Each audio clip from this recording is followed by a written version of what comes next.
مسیح یسوع کے زندہ اور بابرکت نام میں آپ سب کو سلام۔ آج ہم سیکھیں گے مسیح یسوع کے تیسرے صلیبی کلمہ کے بارے میں، اور خداوند کے پاک کلام میں سے پڑھیں گے مقدس یوحنا رسول کی معرفت لکھا گیا انجیلی بیان، اس کا 19واں باب 26ویں سے 27ویں آیت تک۔ یسوع نے اپنی ماں اور اس کے شاگرد کو جس سے محبت رکھتا تھا پاس کھڑے دیکھ کر ماں سے کہا کہ اے عورت، دیکھ تیرا بیٹا یہ ہے۔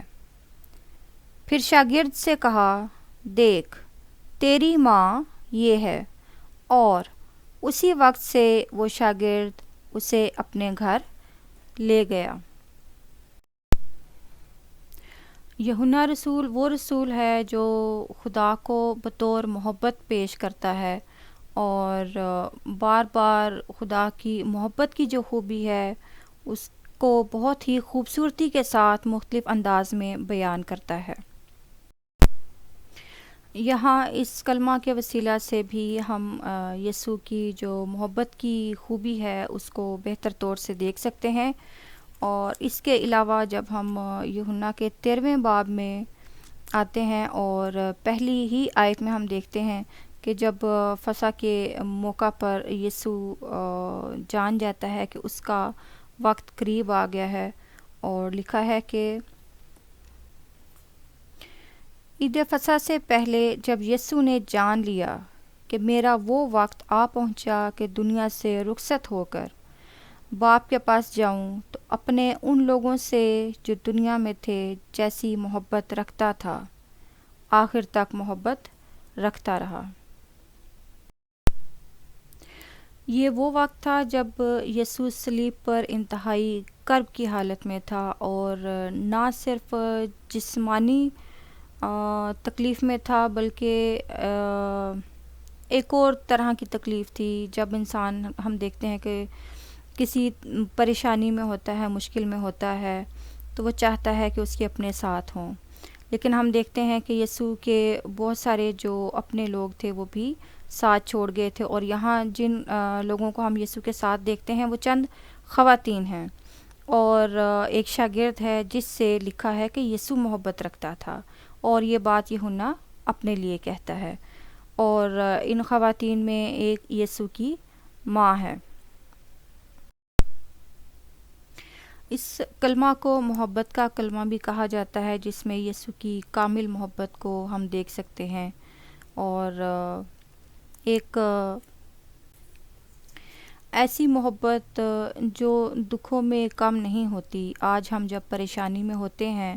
تو بہت ساری چیزیں بھول جاتے ہیں، ہم اپنے قریبی لوگوں کو بھول جاتے ہیں، لیکن ہم دیکھتے ہیں کہ جب یسوع تکلیف کی حالت میں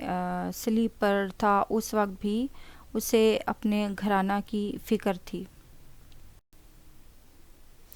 اور اس سارے واقعہ سے ہم اس بات کو بھی دیکھ سکتے ہیں کہ خاندان کی ایک ایماندار کی زندگی میں کیا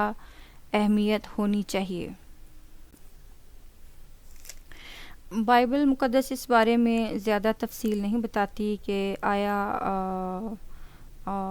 مریم جو یسوع کی ماں تھی، یسوع کے بعد اس کا کوئی خیال رکھنے والا تھا یا نہیں، لیکن ہم یہ ضرور دیکھتے ہیں کہ مسیح یسوع کو اپنی ماں کی بہت فکر تھی۔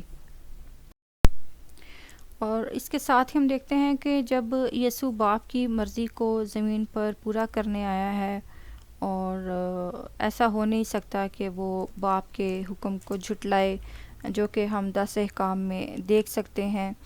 کہ وہ کہتا ہے کہ تو اپنے باپ اور اپنی ماں کی عزت کرنا۔ اور مسیح یسوع نے خود فرمایا کہ یہ نہ سمجھو کہ میں توریت یا نبیوں کی کتابوں کو منسوخ کرنے آیا ہوں، منسوخ کرنے نہیں بلکہ پورا کرنے آیا ہوں۔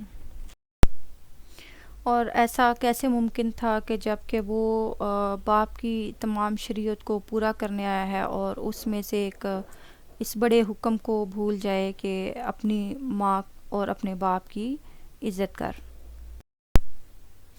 اس سارے واقعہ کو میں ایک خاندانی پس منظر میں دیکھتی ہوں، ایک لیڈر جو کہ گھر سے باہر بہت بڑے بڑے کام کرتا ہے اور بڑی خدمت سر انجام دیتا ہے، لیکن اگر وہ اپنے گھر کے انتظام کو صحیح طور سے چلانے والا نہیں ہے تو وہ کلیسیا کے لیے ایک اچھی مثال ثابت نہیں ہو سکتا۔ اور یہی پیغام یہاں مسیح یسوع ہمیں دیتا ہے اس کلام کے وسیلہ سے۔ ہم سب جو کسی نہ کسی طرح سے روحانی یا دنیاوی کاموں میں مصروف ہیں، اور جو ہمارے لیے یاد رکھنے کی بات ہے وہ یہی ہے کہ انسان کا جو کردار ہے وہ اسی سے دکھائی دیتا ہے کہ ہمارا جو رویہ ہے وہ ہمارے جو قریبی لوگ ہیں، جو ہمارے آس پاس کے لوگ ہیں، ان کے ساتھ کیسا ہے۔ آج کے کلام کے وسیلہ سے خداوند ہم سب کو یہ توفیق بخشے کہ ہم اس کی ازلی محبت کو اپنے رویوں سے لوگوں پر ظاہر کر سکیں۔